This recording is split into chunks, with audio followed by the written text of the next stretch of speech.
These look like regular people, but the problem relies on what's inside their minds. Look around the people around you the next time you walk on the streets. The girl you saw wearing a scarf around the corner in the 40 degrees weather might be hiding her bruises that she got from her abusive partner and parents. That man you laughed at with your friend for being fat is starving himself, thinking he'll never be enough. What about you? Are you having these kinds of thoughts as well?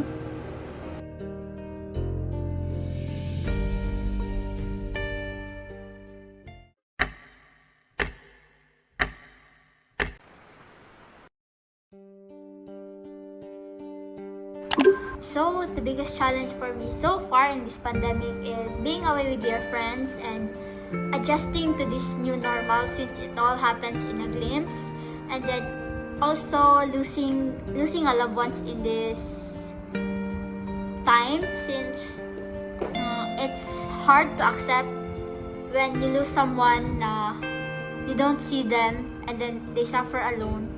So I think that so far that's the biggest challenge for me. For me, the biggest challenge nga I have experienced or I have faced during the pandemic is the lack of kanang physical presence sa isa ka support system aside sa family such as my friends, my classmates, my teachers. We reassure everyone na talagang these are difficult times and we are going through a lot of changes now. A lot of adjustments are to be made, but it's normal to feel all of these emotions during this abnormal time. COVID-19 is a lonely disease, so there is social isolation, which may lead to deeper feelings of loneliness. So I think it's kind of complicated to say, no? Since feelings, emotions, thoughts are always in your mind na telling you na, oh, you're not enough, you don't belong here in this world, and then you feel restless, and then you feel uncomfortable about people around you since you're too insecure to show who you are. But thankfully there are some people na who accept you and who accept me for being me, and then that's the people that you need to treasure the most. Somehow tiring na gid kayo. Char.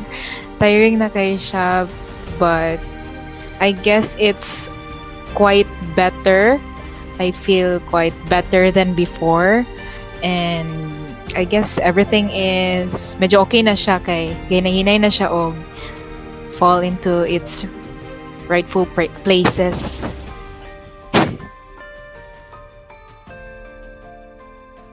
In this pandemic, overthinking really triggers a lot of us, and also it triggers me, and then I started shaking all the time because I'm a person who suppress her anger, so I don't let my emotions out, and then when the emotions are all bottled up na, I just kaboom. We're all adjusting. It leads to heightened emotions. Madali ka matrigger additional threats, isolation, and loneliness, which can happen even if you're living with your family. Little things, para nagsasanga-sanga na siya. Add to that pa yung what's happening outside. And of course, yung nangyayari din sa individual. First few days or first few weeks, I guess, wala kayo ko nag-open up with anyone. Those days, I chose to keep it to myself muna, and then there's this one night man siguro to nga murag dito ko na push to open up sa friends sa gid to, ay sa close friends sa gid to. Yeah, sa friends sa gid, close friends sa gid ko maka-open up about sa akong mga struggles, kato nga mga struggles. It's important during this time to stay socially connected. We may be physically distant, but we remain socially connected. Please reach out, call, or send a text or video call. Do video calls with your family members, with your friends. Again, when we say health, it also involves yung social well-being natin. Kasama yun. No? Let's picture health kasi as a triangle, no? Physical, mental, and then social well-being. So, kailangan we take care of our social well-being by maintaining social connection, social connectedness. First yun nga akong gibuhat is to kanang feel my emotions, to acknowledge. Inga na bitaw to recognize my emotions. Gibutang yun ako akong self sa moment. During those months nga nag-struggle ko, ipasagdan na yun ako kong self nga nagsunod-sunod og hilak, nagsunod-sunod og overthink, nga na nagsunod-sunod og kanang pakaon sa sadness, pero og sa anger, pero after din adto, gikuan gyud ako sa kong self nga, okay, sakto na to. Okay na to, sakto na to, daghanan, sobrahan na to. So, dito na din ko, naginahinay na din ko. I tried to socialize, I tried to kanang explore sa internet. I made friends, ingana, and then every night sad, I pray to God. And pinakadako po ng a factor ang praying. It's okay not to be okay sometimes. We as humans are capable of having emotions such as sadness, confusion, and anger.